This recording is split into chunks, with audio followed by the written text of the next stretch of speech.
Good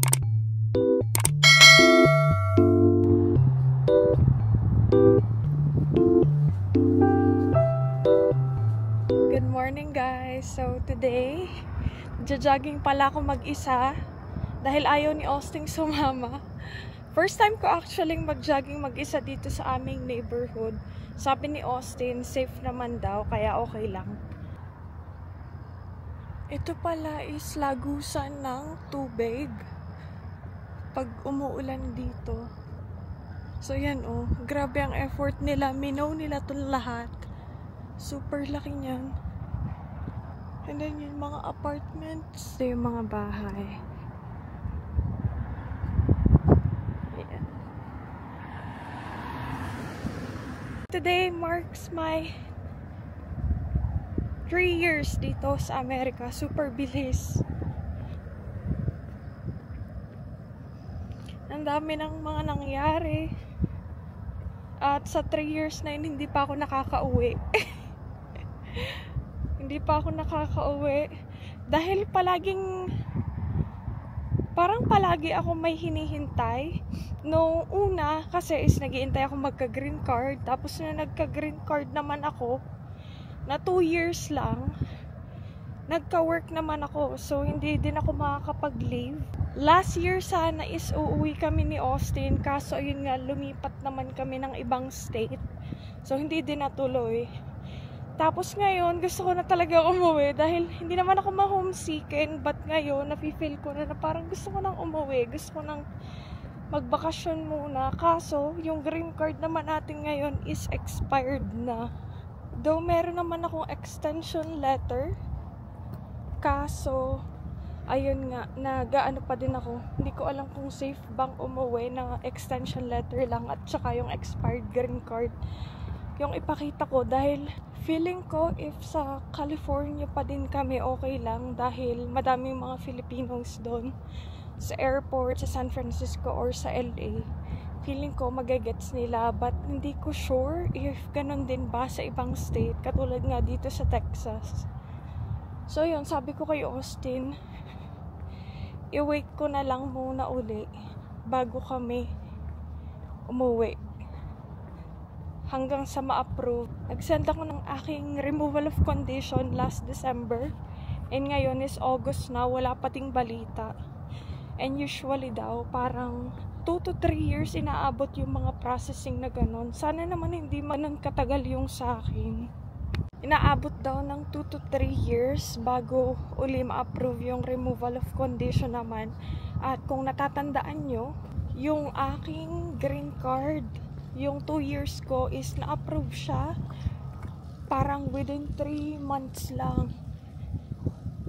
So, kaya ko din na-share yung pag-fill up ng form dahil nga para din makatulong ako dahil ang bilis na approve nung sa akin, and hopefully dun sa mga nakapanood is wala din sila ng mga naging problema, wala mga RFE ganon, dahil yung sa akin is diretso approve na, wala ding mga interview.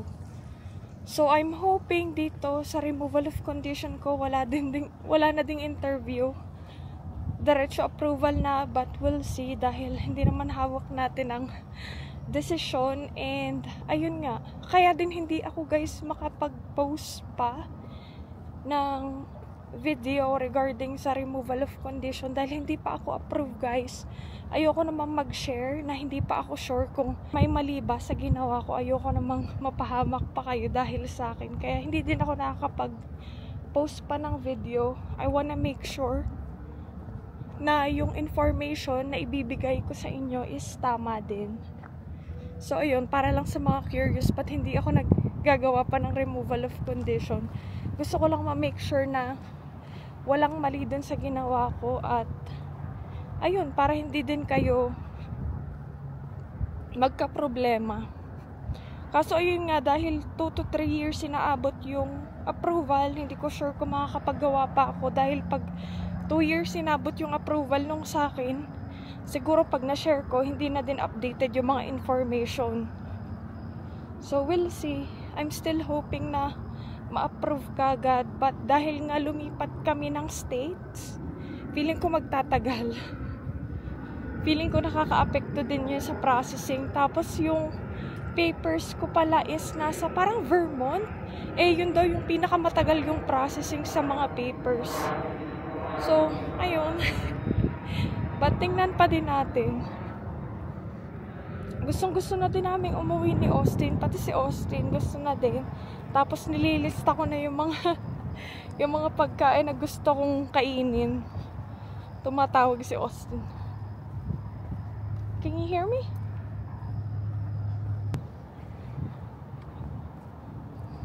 Ito pala yung likod ng bahay namin, guys. Nakakahiya na ang aming yard sa yard ng aming kapitbahay.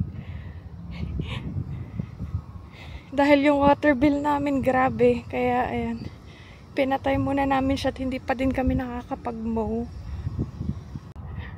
Welcome to the dead grass.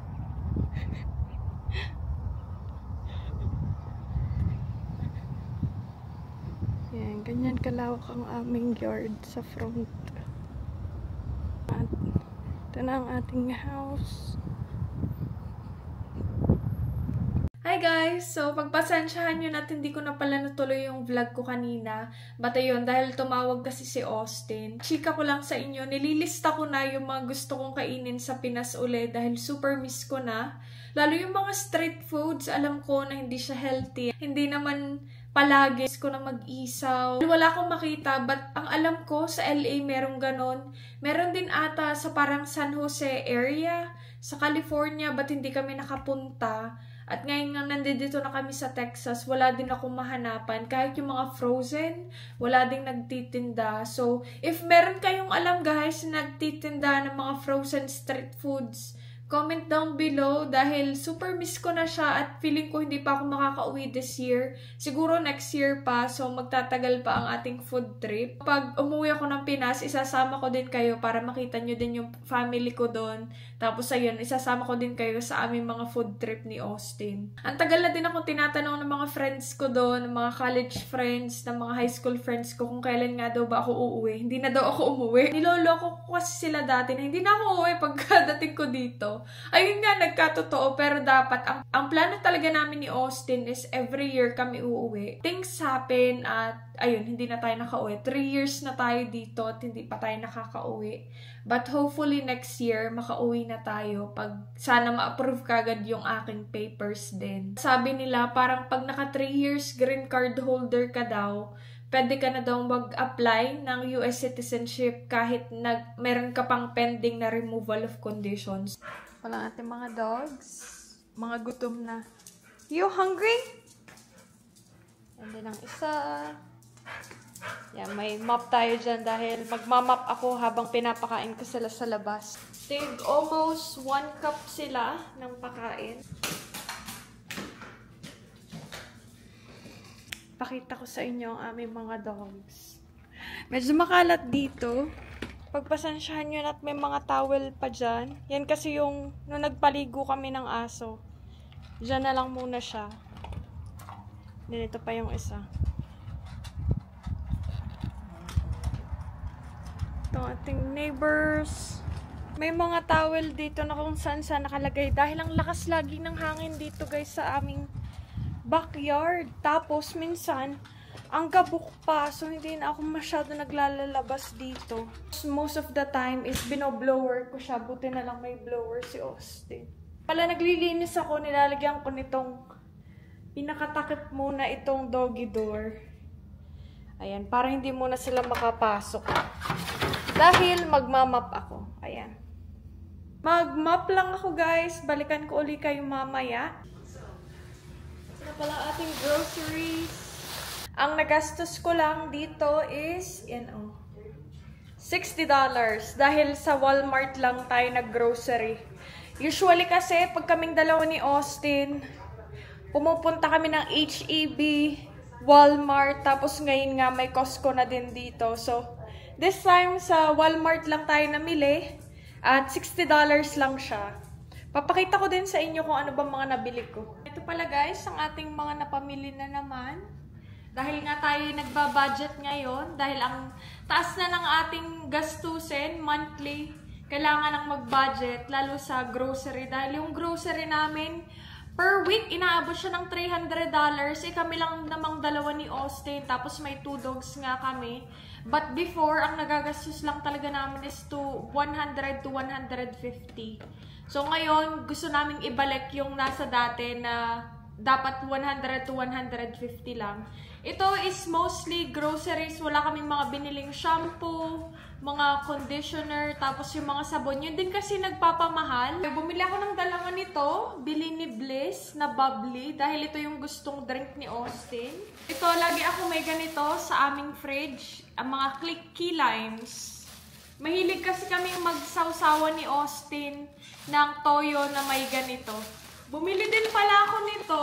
Fresh peeled na garlic. Naghahanap ako ng ganito sa Costco, but wala akong mahanap. Yung malakihan sana dahil balak naming maggawa ng chili garlic oil uli ni Austin, but hindi ko siya mahanap sa Costco. So, ito na lang muna binili ko sa Walmart dahil gusto ko siyang itry. Never pa kaming nakabili ng ganito. At feeling ko naman worth it siya. Dahil yung binibili namin, natatalupan pa is parang about $3 to $5 ata siya. Ito is $3 din. Tapos hindi mo na kailangan mag-suffer sa pagbabalat nito. Dahil lang ang trabaho din. Lahat na lang ng katamadan, ano? Bumili din ako ng carrots. And then, bumili din ako nitong ground pork. Dahil gusto ko maggawa ng lumpia, guys. Dalawa yung binili ko and parang each ata nito is $5 something lang. So, for 2 is about $10 to $11 lang siya. Pork din siya. Dahil gusto ko namang maggawa ng sinigang. Then, lalagyan ko siya ng cabbage. Daming plastic. Pero yung plastic, guys, itinatago ko siya dahil minsan ginagamit din namin at nare-reuse namin siya. Para hindi naman masayang. Bumili din ako ng dalawang tomatoes. Ayan. Onion. Itong patatas din.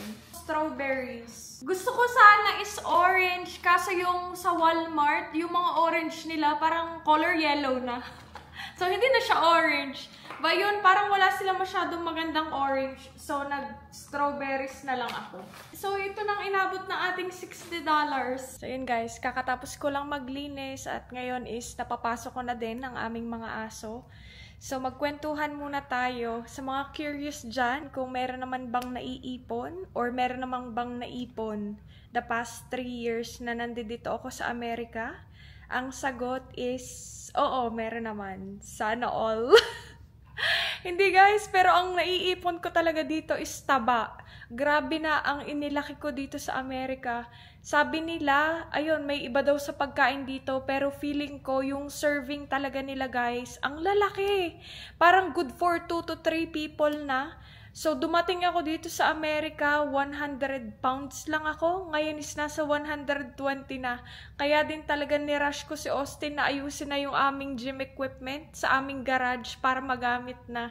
Dahil grabe na ang inilaki ko dito. Ito yung pinakamabigat kong weight ever sa aking buhay. Kaya, ayun, nararamdaman ko na din. Tapos, ang masama sa akin, ang pinakaunang lumalaki is ang braso. Ang laki na talaga ng braso ko. So, ayun. Yun ang madami nating naipon dito. For the past 3 years is taba, guys. Ang goal ko is sana mapababa naman siya kahit 110 pounds lang. Masaya na ako. But ayun, nakwento ko lang sa inyo. Dahil ang mga pagkain dito talaga, ang dami lagi nilang servings. Tapos ayun, pag kumakain, syempre, naka-combo meal na yon. So, napapainom ka din ng mga Sprite, ng mga lemonade, ganon. Nung nasa sa Pilipinas ako, kahit nung nag-work ako, hindi ko iniinom yung mga soft drinks. Ngayon, ayun, medyo napapainom na din ako. But hindi pa din ako ganon. Hindi kasi ako mahilig sa mga ganon. Pag wala lang choice, pag wala akong dalang tubig, tsaka lang ako napapainom ng mga ganon. So, ayun guys, yun lang ang naipon natin. Hindi, meron namang naiipon din. As far as like financially, okay naman siya as long as yun nga, nagwo-work ka, tapos hindi kayo masyado gumagastos. Kami kasi ni Austin, hindi kami mahilig mag-shopping. Tapos ang hilig lang namin ni Austin is kumain sa labas. So yun lang yung parang pinaka-expenses talaga namin. Hindi kami mahilig sa mga branded na ng mga damit, ng mga bags, ganon. But, wala namang masama doon kung yun yung inyong kasayahan dahil nung nag-work ako sa Pilipinas, ganon na ang kasayahan ko, lalo't-lalo pa nung nasa sa office dahil may influensyahan ka ng mga ka-office mate mo na, yun, bumili ako ng ganito, bumili ako ng ganyan. So, yun, mapapabili ka na din. Tapos, ang lapit pa nung mall, pa nung Central Square, kung alam niyo yun, sa BGC, ang lapit namin, ang lapit ng office building namin doon sa mga ganon, sa mga Uniqlo, isang tawidan lang nandoon ka na. So, nung dumating ako dito sa Amerika, malaking factor din dahil nga si Austin, hindi din siya mahilig sa mga ganong bagay. So ako parang nagaya na din sa kanya, which is good. So much for watching. See you on our next one. Bye!